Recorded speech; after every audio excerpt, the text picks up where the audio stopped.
Albert Einstein once said, everybody's a genius. But if you judge a fish by its ability to climb a tree, it will live its whole life believing that it is stupid.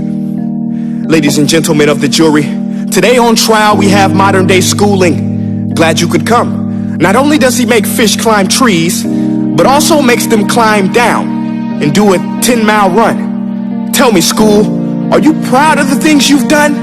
Turning millions of people into robots, do you find that fun? Do you realize how many kids relate to that fish swimming upstream in class, never finding their gifts, thinking they are stupid, believing they are useless? Well, the time has come, no more excuses. I call school to the stand and accuse him of killing creativity, individuality, and being intellectually abusive. He's an ancient institution that has outlived his usage. So, Your Honor, this concludes my opening statement, and if I may present the evidence of my case, I will prove it. Proceed. Exhibit A. Here's a modern day phone. Recognize it? Here's a phone from 150 years ago. Big difference, right? Stay with me. Here's a car from today, and here's a car from 150 years ago. Big difference, right? Well, get this. Here's a classroom of today, and here's a class we used 150 years ago. Now, ain't that a shame? In literally more than a century, nothing has changed. Yet you claim to prepare students for the future?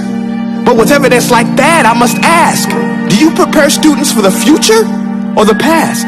I did a background check on you and let the record show that you were made to train people to work in factories, which explains why you put students in straight rows, nice and neat, tell them sit still, raise your hand if you want to speak, give them a short break to eat, and for 8 hours a day, tell them what to think. Oh, and make them compete to get an A letter which determines product quality, hence grade A of meat. I get it. Back then, times were different. We all have a past. I myself am no Gandhi. But today, we don't need to make robot zombies. The world has progressed. And now we need people who think creatively, innovatively, critically, independently, with the ability to connect. See, every scientist will tell you that no two brains are the same. And every parent with 2 or more children will confirm that claim. So please explain why you treat students like cookie cutter frames or snapback hats, giving them this one-size-fits-all crap. Watch your language. Sorry, Your Honor, but if a doctor prescribed the exact same medicine to all of his patients, the results would be tragic. So many people would get sick, yet when it comes to school, this is exactly what happens. This educational malpractice, where one teacher stands in front of 20 kids, each one having different strengths, different needs, different gifts, different dreams, and you teach the same thing the same way? That's horrific. Ladies and gentlemen, the defendant should not be acquitted. This may be one of the worst criminal offenses ever to be committed. And let's mention the way you treat your employees. Objection. Overruled. I want to hear this. It's a shame. I mean, teachers have the most important job on the planet, yet they're underpaid? No wonder so many students are short-changed. Let's be honest. Teachers should earn just as much as doctors, because a doctor can do heart surgery and save the life of a kid. But a great teacher can reach the heart of that kid and allow him to truly live. See, teachers are heroes that often get blamed, but they're not the problem. They work in a system without many options or rights. Curriculums are created by policymakers, most of which have never taught a day in their life. Just obsessed with standardized tests. They think bubbling in a multiple choice question will determine success. That's outlandish. In fact, these tests are too crude to be used and should be abandoned, but don't take my word for it. Take Frederick J. Kelly, the man who invented standardized testing, who said, and I quote, "These tests are too crude to be used and should be abandoned." Ladies and gentlemen of the jury, if we continue down this road, the results will be lethal. I don't have much faith in school, but I do have faith in people. And if we can customize healthcare, cars, and Facebook pages, then it is our duty to do the same for education, to upgrade it, change it, do away with school spirit, because that's useless. Unless we're working to bring the spirit out of each and every student, that should be our task.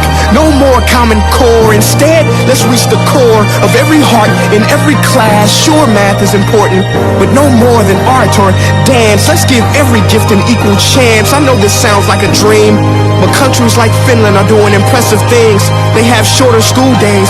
Teachers make a decent wage. Homework is non-existent, and they focus on collaboration instead of competition. But here's the kicker, boys and girls.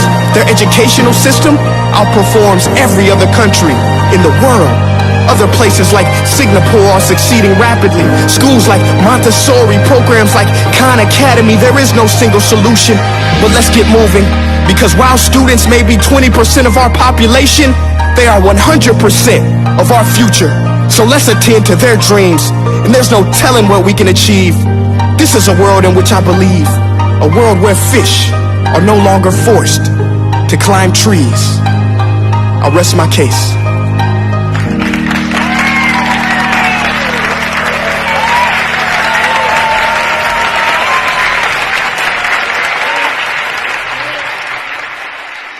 Hey guys, my name is Prince EA, and I want to say thank you so much for watching my video.